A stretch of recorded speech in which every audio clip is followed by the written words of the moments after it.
ராஜிக்கு இப்போ ரொம்பவே ரெட்ட மனசா இருக்கு. நம்ம வந்து இந்த வீட்ல எல்லார்ட்டயும் சொல்லாம போய் இந்த எக்ஸாம்லாம் எழுதணுமான்ட்டு. நம்ம எழுதிட்டு வந்து சொல்லிக்கலாங்கிறாரு கதிர். கதிர் தான் தைரியமான ஆளாச்சே. ஒழுங்கா வீட்லயே சொல்லிட்டு போயிர்றேன். நாங்க இதுக்கு தான் போறோம் அப்டின்ட்டு. இத மறைச்சு கொண்டு வந்து அத வச்சு ஒரு ட்ராமா. அது தெரியும்போது கோவப்படுறது. அப்படிங்கிறதுக்கு பதிலா கூட்டு போயிறது. தெரிஞ்சே சொல்லிட்டு போனா பெட்டர். ஆனா அப்படி இருந்தா எப்படி சீரியல கொண்டு போறதுன்னு தான் முடிவு பண்ண போறாங்க. இதுல ராஜி ஒரு நாள் முடிவு யோசிச்சு நைட்டெல்லாம் யோசிச்சு முடிவு எடுக்கிறேன்னு இருக்காங்க.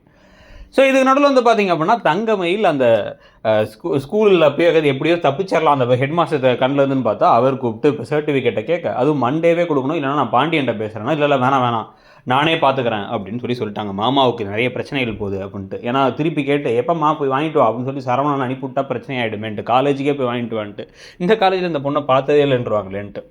ஸோ இப்போ இதுக்கு நடுவில் வந்து பார்த்தீங்க அப்படின்னா வந்து பழனிவேலுக்கு பொண்ணு பார்க்கறதுக்கு திரும்பி போகிறாங்க. இந்த தடவை அந்த குடும்பத்தில் எல்லாத்தையுமே சொல்லிடுறாங்க தெளிவாக. பாருங்கள் சொத்துலேயும் பங்கு இருக்குது, என் வீட்டு பையன் மாதிரி தான் அவன், எங்கள் அண்ணனுங்க வந்து பிரச்சனை பண்ணால் எதுவும் நீங்கள் கண்டுக்காதீங்க அப்படின்னு இருக்கிற எல்லாத்தையும் சொன்னதுக்கப்புறமா அவங்க நாங்களும் விசாரிச்சிட்டோம் அப்படிங்கிறாங்க. பொண்ணும் வராங்க. ஆனால் பொண்ணை இவருக்கு பார்க்கறதுக்கே ஏறெடுத்து பார்க்கவே விருப்பம் இல்லைங்கிறாரு. இந்த கல்யாணமும் நடக்குமா நடக்காதான்னு பல கேள்விக்குறிகள் நம்ம ஓடிட்டு தான் இருக்குது. அந்த பொண்ணை நான் எம்ஃபில்லாம் முடிச்சிருக்காங்க. ஒருவேளை அந்த பொண்ணை கூட்டம் தான் வச்சு ஏதாச்சும் ஒரு புது ட்ராமாக்கள் வீட்டில் அவங்களை எங்கே தங்க வைக்கிறேன்னு நடந்தால் நல்லா தான் இருக்கும். ஸோ இதெல்லாம் ஒரு பக்கம் இருக்கும் பொழுது இப்போ இன்னொரு பக்கம் வந்து பார்த்தீங்கன்னா இங்கே தங்கமயில் என்ன பண்ண போகிறோம் வாழ்க்கையிலன்னு ஒரு மாதிரி பயத்தில் இருக்காங்க. அம்மாட்ட கேட்டால் திட்டுவாங்க, நம்மளே சமாளிச்சிக்கலாமா, போலீஸ் சர்டிஃபிகேட் வாங்கிடலாமா அப்படின்னு யோசிச்சுட்டு இருக்க. அப்போ அங்கே அந்த பாட்டி ஏற்ற வீட்டு பாட்டி வந்து அவங்க வந்து கேட்குறாங்க என்னாச்சு ஏதாச்சு அப்படின்லாம் கேட்டதுக்கப்புறமா இல்லை பொண்ணு பார்க்க போயிருக்காங்கன்னு சொல்கிறாங்க.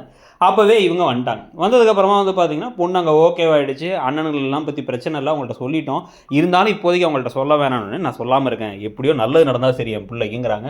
ஸோ ஒரு மாதிரி பாசிட்டிவாக தான் கதை போய்ட்டுருங்கிறத பற்றி என்ன நினைக்கிறீங்கிறத சொல்லுங்கள். அப்படியே ஃப்ளிப்கார்ட் அண்ட் மிந்த்ராவில் இப்போ வேலண்டைன்ஸ் டே வருது. அப்புறமா வந்து யாருக்கு என்ன ஒரு விஷயம் வாங்கணும்னு தோணாலுமே ஏகப்பட்ட ஆஃபர்ஸில் ட்ரெஸ்லேருந்து ஆரம்பித்து ஷூஸ் வரைக்கும் இருக்குது. அதை பார்த்து பர்ச்சேஸ் பண்ணிக்கோங்க. அப்படியே இடம் பொருள் சேனலை சப்ஸ்கிரைப் பண்ணிவிடுங்க. தேங்க்யூ.